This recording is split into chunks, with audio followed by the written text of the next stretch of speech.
तो without wasting time आज का वीडियो शुरू करते हैं।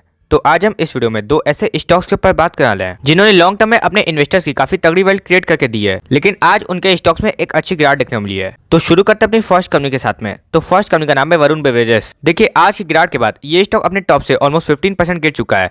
यानी कि इससे हमें ये बात पता चलती है कि आज की गिरावट के बाद भी ये स्टॉक अपने ऑल टाइम हाई के पास ही ट्रेड कर रहा है। एंड यही इस स्टॉक में गिरावट के पीछे का सबसे पहला कारण है कि बहुत से म्यूचुअल फंड्स इस स्टॉक से अपनी प्रॉफिट बुकिंग कर रहे हैं। क्योंकि अगर आप म्यूचुअल फंड्स का डेटा देखने जाएंगे तो उससे आपको पता चलेगा कि कोई भी म्यूचुअल फंड्स इस स्टॉक को इस समय बाय नहीं कर रहा है। या तो वो अपनी होल्डिंग्स को थोड़ा ट्रिम कर रहे हैं या तो अपनी होल्डिंग्स को केवल होल्ड कर रहे हैं। अब ऐसा इसलिए क्योंकि ये स्टॉक अपने ऑल टाइम हाई के पास ही ट्रेड कर रहा है। साथ ही साथ गिरावट के पीछे का दूसरा कारण है कि इस कंपनी के Q3 रिजल्ट थोड़े वीक आ सकते हैं। एंड देखिए, ये कोई नई बात नहीं है। आप ही सोचने का प्रयास कीजिए कि अक्टूबर से दिसंबर के महीने में कौन कोल्ड ड्रिंक पीना पसंद करेगा। एंड क्योंकि ये कंपनी कोल्ड ड्रिंक्स के बिजनेस से है, तो जब कोल्ड ड्रिंक ज्यादा नहीं बिकेंगी तो इस कंपनी की भी सेल्स एंड प्रॉफिट तो डिप हो गई। एंड इसी फियर के कारण मार्केट के कुछ बड़े प्लेयर्स इस स्टॉक से अपनी प्रॉफिट बुकिंग कर रहे हैं, क्योंकि उनको अपने क्लाइंट्स को शॉर्ट टर्म में भी प्रॉफिट देना पड़ता है। तो ये तो गई शॉर्ट टर्म की बात। अब लॉन्ग टर्म के लिए इस कंपनी के बिजनेस को अच्छे से समझने का प्रयास करते हैं। तो देखिए, ये कंपनी इंडिया में पेप्सिको कंपनी की मास्टर फ्रेंचाइजी होल्ड करती है। मतलब कि ये कंपनी इंडिया में कोल्ड ड्रिंक्स बनाती है, जैसे कि आपका पेप्सी हो गई, माउंटेन ड्यू हो गई, फिर मिरांडा हो गई। एंड इस कंपनी का बिजनेस ही इस कंपनी की फर्स्ट स्टैंड बन जाता है, क्योंकि हम भारतीय एक बार को कुछ भी छोड़ सकते हैं, लेकिन चीनी छोड़ना हमारे काफी कठिन हो जाता है। एंड खास करके गर्मी में हमें चीनी से सबसे पहले कोल्ड ड्रिंक याद आती है। यानी कि लॉन्ग टर्म में कम से कम इस कंपनी की डिमांड तो कभी खत्म होगी नहीं। साथ ही साथ आप देखे जा रहे हैं कि ग्लोबल वार्मिंग लगातार बढ़ जा रही है।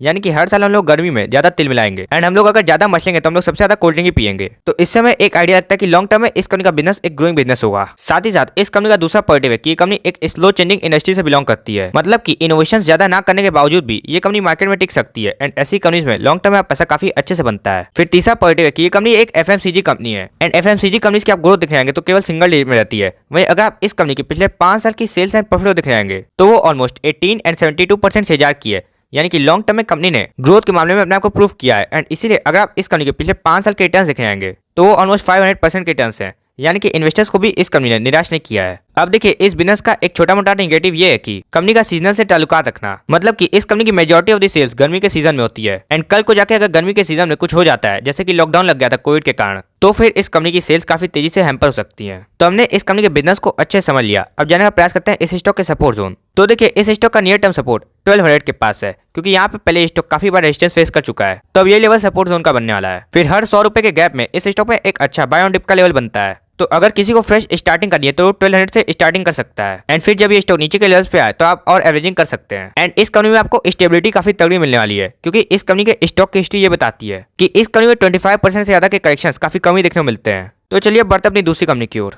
तो सेकंड कंपनी का नाम है SRF। तो देखिए, इस स्टॉक में टॉप से लेके अभी गिरावट तक ऑलमोस्ट 23% के ऊपर की गिरावट हो चुकी है। यानी कि जो 20% का मार्जिन और सेफ्टी का क्वेश्चन होता है, ये स्टॉक उसमें एंटर कर चुका है। तो हमें इस गिरावट का फायदा उठाना है कि नहीं, इसके लिए कंपनी का बिजनेस अच्छे से समझने का प्रयास करते हैं। तो देखिए, ये कंपनी B2B सेगमेंट में, केमिकल सेगमेंट में इंडिया में मार्केट लीडर कंपनी है in terms of market cap. तो इस समय ये पता चलता है कि इस कंपनी में वहाँ रिस्क काफी कम हो जाता है। एंड देखिए, इस कंपनी का दूसरा बड़ा पॉजिटिव है कि इस कंपनी का बिजनेस काफी डाइवर्सिफाइड है। मतलब कि केमिकल सेगमेंट के साथ ये कंपनी टेक्निकल टेक्सटाइल के बिजनेस में है, फिर पैकेजिंग फिल्म्स के बिजनेस में भी है। मतलब कल को जाके अगर इस कंपनी का कोई भी एक सेगमेंट चलना बंद हो जाता है तो बाकी 2 सेगमेंट उसकी भरपाई कर सकते हैं। यानी कि इस कंपनी में स्टेबिलिटी काफी अच्छी मिलने वाली है। इस कंपनी का तीसरा बड़ा पॉजिटिव है कि इस कंपनी की ग्रोथ काफी लाजवाब है, क्योंकि अगर आप इस कंपनी के पिछले 10 साल की सेल्स एंड प्रॉफिट देख जाएंगे तो वो ऑलमोस्ट 12 एंड 18% से जार की है, जो लॉन्ग टर्म में काफी अच्छी ग्रोथ मानी जाएगी। एंड इसी ग्रोथ की वजह से अगर आप इस कंपनी के पिछले 10 साल के रिटर्न्स देख जाएंगे तो पिछले 10 सालों में इस कंपनी ने अपने इन्वेस्टर्स के पैसों को 50 गुना किया है। यानी कि रिटर्न्स देने के मामले में ये कंपनी दिग्गज कंपनीज को भी बीट कर देती है। एंड ये रिटर्न्स इतने ज्यादा है, इसका अंदाजा आप केवल इसी बात से लगा सकते हैं कि निफ्टी 50 ने पिछले 10 सालों में केवल 200% के रिटर्न्स दिए हैं।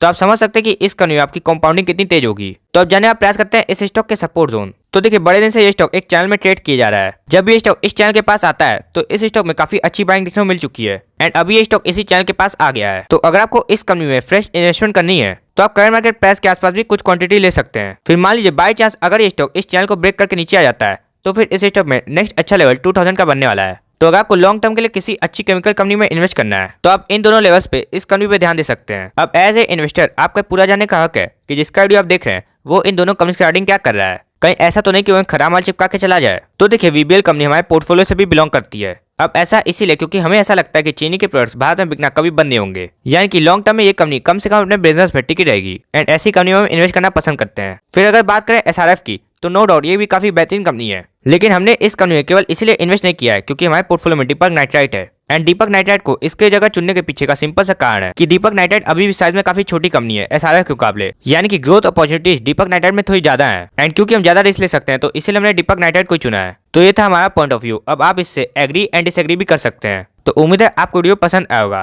तब तक के लिए आप हमें कमेंट में ये जरूर बता सकते हैं कि आप इस समय कहाँ पे इन्वेस्ट कर रहे हैं। तो मिलते हैं किसी और वीडियो में, तब तक के लिए दिस इज दान साइनिंग ऑफ।